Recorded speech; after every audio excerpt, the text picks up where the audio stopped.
বিসমিল্লাহির রহমানির রহিম। স্ক্রিনে যে একটি ড্রয়িংস দেখতে পাচ্ছেন, এটি মূলত একটি গ্রিড, যেটা আমি বিভিন্ন কমেন্টস ইউজ করে ড্র করেছি। তো মূলত আজকের এই টিউটোরিয়াল ভিডিওটি এই গ্রিডের উপরই। তো আমি একদম শুরু থেকে দেখাবো কিভাবে আপনারা এরকম একটি গ্রিড ড্র করতে পারেন। এর জন্য আমি আমার অটোক্যাডের আরেকটি ভার্সন সেখানে চলে যাচ্ছি। সেখানে যাওয়ার পরে প্রথমে আপনাদের যে কাজটি করে নিতে হবে, যেটা আমি আগেই বলেছিলাম, যে কোনো ড্রয়িংয়ের শুরুতে আপনাদেরকে ইউনিটস, লিমিটস এবং ডাইমেনশন সেট করে নিতে হবে। সেজন্য আমি আগে এখানে ইউনিটস লিখে ইন্টারপ্রেস করে এরকম একটি ইন্টারফেস নিয়ে আসলাম এবং এখানে ডিসিমিলার এখানে ইঞ্জিনিয়ারিং সিলেক্ট করলাম এবং প্রেসিশন প্রথমটি সিলেক্ট করে দিলাম এবং ওকে প্রেস করে দিলাম। তো আমার ইউনিট এখানে সিলেক্ট হয়ে গিয়েছে। এখন কমেন্ট বক্সে আমি টাইপ করছি LIMITS, লিমিটস লিখে ইন্টারপ্রেস করার পরে এখানে যে লোয়ার লেফট কর্নার রয়েছে সেটিতে আমি 0 ফিট দিয়ে নিলাম এবং ইন্টারপ্রেস করে দিলাম এবং আপার রাইট কর্নারে 100 ফিট দিয়ে ইন্টারপ্রেস করে দিলাম এবং Z ইন্টার এবং A ইন্টার দিয়ে দিলাম। এভাবে আমি আমার যে ইন্টারফেসের লিমিট রয়েছে সেই লিমিটটি আমি সেট করে নিলাম।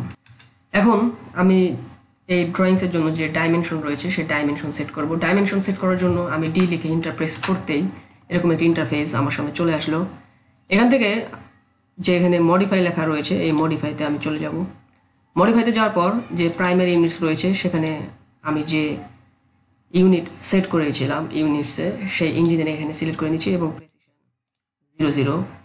এখন যে এখানে টেক্সট রয়েছে সেই টেক্সটে গিয়ে এখান থেকে টেক্সট হাইট আমি কিছুটা বাড়িয়ে নিচ্ছি এবং যে টেক্সটের কালার সেই টেক্সটের কালার আমি রেড নির্বাচন করলাম এবং এই টেক্সটটিকে একটি গ্রিন ব্লকের ভিতর এবং এখানে যে সিম্বলস অ্যান্ড অ্যারোস রয়েছে সেটিরও যে হাইট রয়েছে সেই হাইটটি আমি একটু বাড়িয়ে নিলাম এবং এই লাইন্সের কালারটি আমি এখানে ব্লু সেট করে এখানে ওকে প্রেস করে দিলাম এবং এখানে আমার কাজ শেষ হয়ে যাওয়ার জন্য আমি এখানে সেট কারেন্ট দিয়ে ক্লোজ করে দিলাম।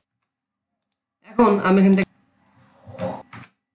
এখান থেকে আমি এই যে লাইন কমেন্ট রয়েছে সেই লাইন কমেন্টটি নির্বাচন করে নিলাম এবং আমার যে অর্থ মোড আছে সেই অর্থ মোডটি অন করে আমি উভয় দিকেই 50 ফিট করে লাইন ড্র করে নিলাম এবং এখানে লক্ষ্য করার বিষয় হচ্ছে আমি এই গ্রিডটি ড্র করার জন্য লাইন কমেন্ট ইউজ করছি। এই ফার্স্টের দিকে যে রেক্ট্যাঙ্গেলটি ড্র করতে হয় সেই রেক্ট্যাঙ্গেল ড্র করার জন্য। তো এখানে লাইন কমেন্ট দিয়ে আমি একটি রেক্ট্যাঙ্গেল ড্র করে নিলাম, একটি স্কোয়ার আমি ড্র করে নিলাম। এখন আমি এই স্কোয়ারে অফসেট করব। অফসেট করার জন্য আমি ও লিখে ইন্টারপ্রেস করতেই আমি এখানে অফসেটের যে ডাইমেনশন রয়েছে সেটি 10 ফিট সিলেক্ট করে ইন্টারপ্রেস করে দিলাম এবং উভয় দিকেই আমি 10 ফিট করে অফসেট করে দিলাম এবং এদিক থেকেও আপনাদের যে দিক থেকে খুশি সেদিক থেকে আপনারা এই অফসেটটি করতে পারবেন এবং পিএসসি বাটন প্রেস করে এই কমেন্ট ক্যান্সেল করে দিলাম। তো দেখছেন যে অলরেডি আমার এই গ্রিডটি তৈরি হয়ে গিয়েছে। এখন জাস্ট এখানে আমি যে ডাইমেনশন রয়েছে সেই ডাইমেনশন বসিয়ে দেবো।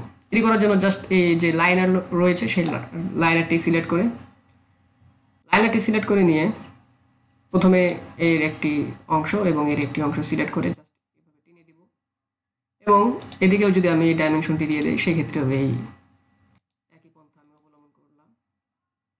আবার যদি ভিতরের দিকেও আমি ডাইমেনশনটা দেখিয়ে দিই যে ভিতরে যে আমি 10 ফিট নিয়েছিলাম সে ঠিক আছে কিনা, যে হ্যাঁ ঠিক রয়েছে।